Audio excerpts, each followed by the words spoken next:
Bonjour, voici le tirage quotidien sur le samedi 4 mars. Demain, la Lune en Lion sera trigone à Jupiter et Vénus en Bélier. Ce qui va réactiver bien la conjonction qui s'amenuisait lentement. Mais la Lune est aussi carrée à Uranus au Taureau. Donc après les conjonctions de cette semaine, vous avez sans doute beaucoup de choses à l'esprit. Soyez attentifs à tout sentiment de décalage, d'inattendu, d'incongru. Parce que ce carré à Uranus, il pourrait révéler des émotions liées aux conjonctions et donc à ce qui peut progresser, à ce qui évolue, à ce qui change ici. Trésor immortel. Vous possédez des trésors immortels de grande valeur. Ils existent par-delà la vie et la mort, ils appartiennent au royaume céleste de la présence divine en vous. Kuan Yin vous apprend aujourd'hui à respecter ces trésors, les dons de votre âme, qui comprennent votre capacité à transmettre la guérison. Honorez le guérisseur en vous, ami très cher, que ce soit de manière officielle ou bénévolement, votre âme apporte une lumière spéciale de guérison à l'humanité. Vous avez le soutien divin dans ce rôle, de quelque manière, formelle ou informelle, que cela se déroule pour vous. Prière au trésor immortel. Vénéré Kuan Yin, je désire ressentir au plus profond de mon être la compassion que vous avez pour moi comme pour les autres. Accepter de combler mon besoin de bien-être et de plénitude. Recevoir la guérison avec grâce et gratitude. Je m'ouvre à la réception totale, j'active et je fais briller les trésors immortels de mon âme divine. Aidez-moi, Mère Vénérée, à faire tout cela avec amour, grâce et confiance. Om Mani Padme Hum. Résultat positif, filiale d'espoir. N'abandonnez pas maintenant, gardez la foi et ayez confiance, les forces de l'amour sont à l'œuvre en coulisses. Attendez-vous à un résultat joyeux et positif. Inspiration. Votre amour, votre lumière et votre sagesse touchent les cœurs et les esprits de nombreuses personnes. Vous allez être employé pour changer le cours de la vie d'autres personnes. Miracle, inspiration et guérison en résultent. Bon, j'ai attendu un petit moment. Il semblerait qu'on ait un répit avec les travaux du rez-de-chaussée. Non. Bon, je vais quand même commencer le tirage. Là, ça fait 20 minutes que je tourne dans la pièce. Alors, pour commencer, nous avons en même position ici le 11, avec toujours ce jeu de miroir que crée le fait que Doric Virtue avait gardé l'ancienne succession des cartes dans le tarot. Donc la force ici, la justice ici. Mais fait encore plus intéressant, nous démarrions avec le magicien ici, et nous terminons avec le monde. L'as d'épée. L'as d'épée est sorti, l'as de pentacle est sorti. La reine de pentacle est sortie à 2 reprises. Le 8 de pentacle et le 8 de coupe. Alors, le 8 de coupe, je trouve qu'il sort beaucoup en ce moment dans les tirages. Le lâcher-prise est à l'ordre du jour.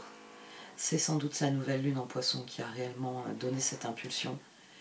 Et là, avec la pleine lune en vierge, j'ai une amie qui, chaque fois qu'elle me voit faire le ménage, me dit « Oh, qu'est-ce qui se passe? Il y a une pleine lune en vierge ?» Parce qu'elle sait que c'est quelque chose que je... Enfin, moi, quand mes positions sont activées, c'est quelque chose que je fais. Le rangement, c'est surtout le rangement en fait. C'est surtout le rangement plus que le ménage. Mais quand je fais du rangement, forcément je fais du ménage. C'est une manière de combattre mon anxiété. Et c'est vrai que ça se rattache souvent à des transits vierges assez significatifs. Bon, donc cette pleine lune en vierge, elle va vous donner l'occasion de vous réorganiser, de faire le vide, de passer à autre chose. C'est une énergie qui est concrète. C'est-à-dire que on peut faire un grand coup de ménage au sens propre comme au sens figuré. Bon, après, il y a Saturne en poisson, son entrée en Saturne en poisson, donc ça j'en parlerai. Et oui, les poissons étant le signe opposé à la Vierge. Forcément, hein. Fallait pas une pleine lune simple qui nous permette de régler les choses et de tourner définitivement une page.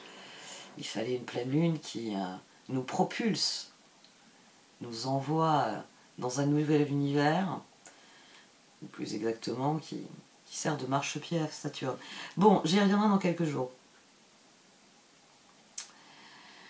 On a donc ici des énergies encore très concentrées. Ça aussi, ça me frappe pas mal. Ça fait plusieurs jours que je me dis, tiens, j'ai des tirages très concentrés, c'est-à-dire avec peu de valeur, avec peu de chiffres. Les figures prennent de la place en ce moment dans les tirages, je trouve. Ici, c'est intéressant que ce soit des reines qui soient sorties. La reine de Pentacle, qui est centrale. Ici, elle a été couverte par une reine d'épée et la transformation. Parce qu'il y a quelque chose qui s'est stabilisé en nous. La reine des Pentacles est la plus stable de toutes. Elle ne se laisse pas déborder par ses émotions comme peut le faire une reine de coupe. Elle a plus de compassion, plus de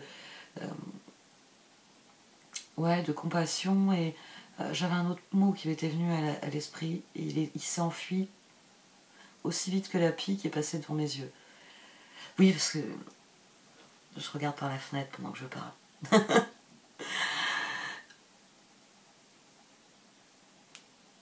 Et bien sûr, elle est beaucoup plus stable que la reine de bâton. La reine de bâton va jeter toutes ses ressources dans une nouvelle aventure, tandis que la reine de pentacle s'assure de ne pas prendre de risques avec ses ressources. Donc elle va... c'est une énergie qui est toujours très ancrée, très stable. On est en train de parler des pentacles. De la même manière que je parlais des vierges il y a quelques minutes, c'est une énergie qui est nourrissante. C'est une énergie qui est sécurisante. Mais c'est aussi une énergie qui... La reine de Pentacle plus que le roi de Pentacle peut prendre des risques. C'est ce qui la différencie du roi de Pentacle. Le roi de Pentacle ne prend pas de risques. C'est le patriarche qui est assis sur son trône et qui veut que les choses restent immuables. Donc ses petits-enfants se taisent. C'est très Louis XIV. C'est très Louis XIV ou très japonais même dans l'esprit. C'est sans doute à rattacher à Trésor immortel, ici.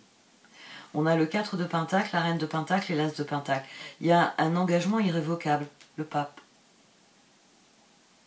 Et cet engagement, il est prometteur parce qu'il nous met dans une dynamique de victoire. Page de coupe, 6 de bâton, page de bâton. Profitez de ce que cette transformation, du bien qu'elle vous fait.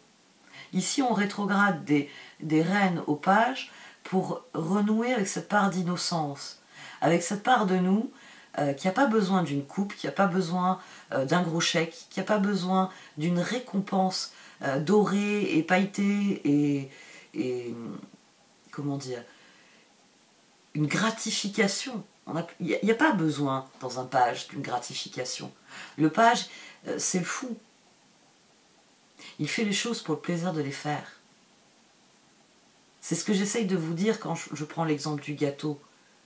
Parce qu'il y a une gratification immédiate, mais c'est une gratification qui ne dure pas. Vous ne pouvez pas mettre le gâteau sur une étagère et dire « Regardez ce que j'ai fait, comme c'est beau !» Bon, maintenant, à l'ère de tout ça... L'autre fois, j'ai employé le terme de chienlit et quelqu'un qui m'a dit quand même « Tu fais des vidéos sur YouTube ». Oui, mais j'ai aussi pris conscience, justement parce que je faisais ça, d'à quel point nous nous sommes déconnectés de la vie réelle. Donc nous pouvons faire une photo du gâteau. Et même faire un agrandissement, le mettre en poster sur le mur, en sticker sur le mur, et dire c'est moi qui fais ça. C'est vrai qu'on peut avoir cette volonté de victoire, qu'il va y avoir plus quand on grimpe dans la hiérarchie des figures. Mais ici, c'est vraiment renouer avec simplement la joie de se dire j'ai envie de le faire, ce sera bon pour moi, et je suis trop content de le faire. Ici, c'est un enfant qui tape des pieds, parce qu'il veut monter encore et il veut réessayer le toboggan. Et il a peur du toboggan.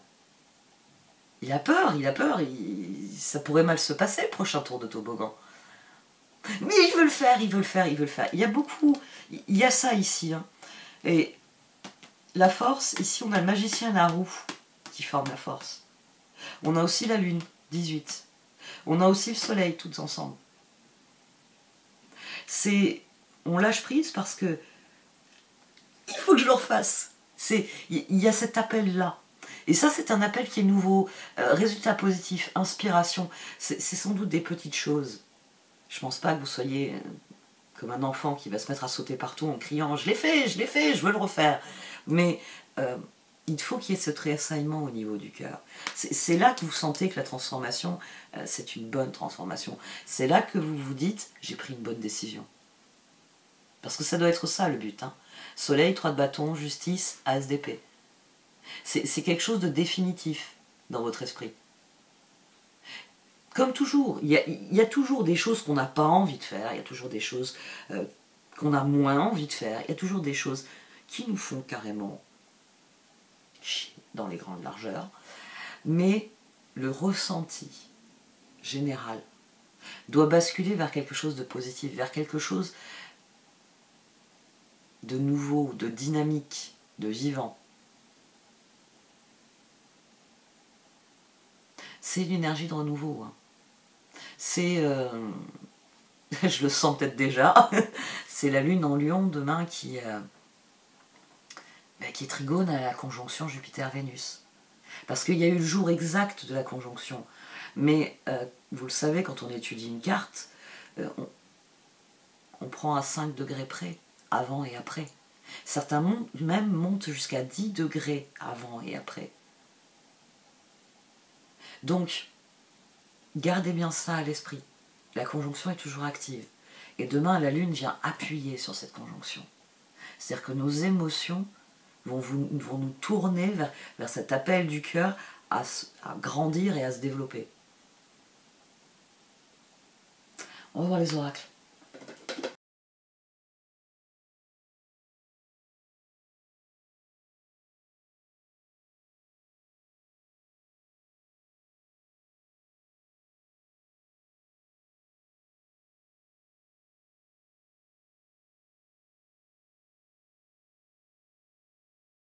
On attire ce à quoi on dédie notre attention. C'est la carte qui a persisté au dos de ces 3 positions. Il a vraiment fallu que je coupe le paquet pour la faire sauter et pour voir si elle allait sortir autrement. Et il y a un certain détachement ici. Il y a un certain détachement qui s'est créé et qui nous permet de renouer avec l'essence des choses. Parce que c'est de ça qu'il s'agit. Demain, il s'agit de renouer avec l'essence des choses. Et ce n'est possible qu'à condition d'avoir fait un certain travail sur soi pour déterminer ce qui est réellement important et ce qui ne l'est pas. C'est ça qui crée un détachement et qui nous permet, oui, de renouer, c'est le terme, de renouer avec l'essence de la vie, avec l'essence de ce qui fait la joie de la vie. C'est le propos de ce tirage finalement. Le nouveau projet, la 4 de Pentacle, l'As de Pentacle, sur lequel on se concentre, cette Reine de Pentacle, c'est renouer avec ce qui la met en joie, avec ce qui concrètement, de manière naturelle, parce que c'est ça le terme. On ne cherche pas une gratification immédiate ici, on ne cherche pas un morceau de chocolat ou une médaille, on cherche un sentiment, on cherche une émotion positive. Ça reste dans mon esprit parce que c'est à l'intérieur qu'on a besoin d'aller bien. C'est à l'intérieur qu'on veut se sentir bien. Parce que c'est ça qui crée un ancrage. C'est là que se trouve l'engagement. L'agencement des cartes a été très intéressant d'un point de vue structurel. Cette justice, force qui se crée ici. Mais en même temps, la Reine de Pentacle qui vient trancher entre la roue et le pape. Qui vient donc prendre un engagement irrévocable, mais qui n'est pas un piège, qui est un mouvement vers l'avant, un mouvement vers la victoire. Et c'est parce que les changements commencent à prendre forme. On est au-delà du stade de la régénération ici. Ça commence à prendre forme. C'est ces petites feuilles qui apparaissent ici. C'est les fleurs sur le tronc. Les transformations commencent à prendre forme et il faut que nous soyons... il faut qu'on soit à l'aise avec ça. C'est-à-dire que pendant un temps, il y avait beaucoup de tirages qui finissaient en disant il faut prendre soin de vous, il faut prendre soin de vous, il faut prendre soin de vous. Ici, ça doit être quelque chose de tellement naturel que ça permet de se ressourcer et donc de retrouver cet élan qu'ont des pages pour tenter des choses. Ça m'a frappé quand j'ai pris les oracles. On a des pages, on a des reines. C'est des cartes que je vois toujours plus passives que les chevaliers et les rois. Parce que les chevaliers s'agitent en tout sens. Et les rois ont l'œil sur tout. Il y a le côté despotique. Les pages et les reines sont des énergies plus créatives, plus faux-folles. C'est le fou pour les pages. C'est l'impératrice pour les reines. C'est quelque chose de plus souple, de plus inattendu, de plus créatif, tout simplement. Demain, si vous écoutez votre inspiration, c'est là que vous allez trouver les trésors immortels. C'est là que vous allez obtenir des résultats positifs. Parce que tout est question d'inspiration. C'est en suivant le fil de son inspiration qu'on atterrit ici, dans Serendipity. Ça vous emmène dans des endroits que vous n'auriez pas explorés si vous aviez pris froidement les choses de manière mathématique, calculée. L'inspiration, elle vous emmène. Elle vous porte, elle vous oblige à suivre le courant. Et vous le faites en gambadant. C'est toujours pareil, ce que j'appelle les chemins de traverse. Je pense toujours, c'est rigolo parce que c'est un terme qui se rattache à l'univers d'Harry Potter, mais c'est un terme moi que j'associe toujours à Tom Sawyer. Parce que depuis que je suis enfant, moi j'ai grandi dans un village. C'est un petit village qui est assez peu connu, malgré le fait qu'on ait des vestiges romains assez appréciables, qu'on soit, en fait, la Turbie était, pour la région, était un pôle extrêmement important stratégiquement pour les Romains. C'est pour ça qu'ils ont construit le trophée d'Auguste. Et encore aujourd'hui, on a le Montagel, qui était une base militaire, ne fonctionne plus, mais elle fonctionne encore un peu, elle est plus militaire, on va dire. Elle continue d'observer la Méditerranée. Et puis bon, comme on n'a pas le droit d'y aller, il y a eu une fois des portes ouvertes quand j'étais enfant. Mais techniquement on n'a pas le droit d'y aller, on ne peut pas trop savoir ce qu'ils y font. Mais vous avez un regard imprenable sur toute la côte. Et du Montagel sur les montagnes derrière nous. C'était vraiment la vie de campagne. C'est une chose c'est pour ça que j'ai cherché à vivre dans des villages ces dernières années pour mes enfants. Parce que je voulais qu'ils aient ce côté champêtre. Et hélas, ça n'a pas été réellement le cas. Tout est devenu tellement balisé, tellement goudronné que c'est plus le cas. Mais moi j'ai connu ça enfant. Pour se rendre d'un point à l'autre du village, c'était traverser ce qu'on appelait la Pinède, c'était prendre le petit chemin, c'était passer dans le trophée aussi. On rentrait par un bout du village, on rentrait dans le trophée, dans le parc du trophée, on faisait le tour, et on ressortait par l'autre sortie. Et on rentrait à la maison comme ça. Ma mère nous disait ah ben, allez hop, on va passer par le trophée aujourd'hui. Donc j'ai toujours eu ce côté chemin de traverse, chemin différent, petit chemin. Peut-être pour ça aussi que j'ai jamais aimé. Ça participe sans doute aussi de mon aversion pour les voitures. Parce que je préfère aller dans des endroits à pied, en vélo, ou même en moto. Voilà, en moto, je suis mieux en moto. Ça, il y a la sensation de vitesse qui fait que tant pis pour le paysage, mais c'est agréable. Et c'est de ça qu'il est question demain. C'est ça qui doit être au cœur. On sait ce qu'on veut, donc on connaît la route la plus droite pour y aller. Mais il faut s'accorder ce à quoi on a droit. C'est la conjonction Vénus-Jupiter. C'est un exemple, je sais que je l'ai pris dans un tirage ces derniers temps, bon, avec les tirages aux choses, il est possible que j'ai développé là-dedans. Vous pouvez décider de travailler 12 heures par jour comme un forcené, comme un forçat. Vous pouvez décider ça, parce que vous voulez maison, etc. Oui, et c'est admirable, parce que c'est un énorme effort qui requiert des sacrifices, mais les énergies de ces derniers mois nous disent qu'il y a certains sacrifices qu'il ne faut plus faire.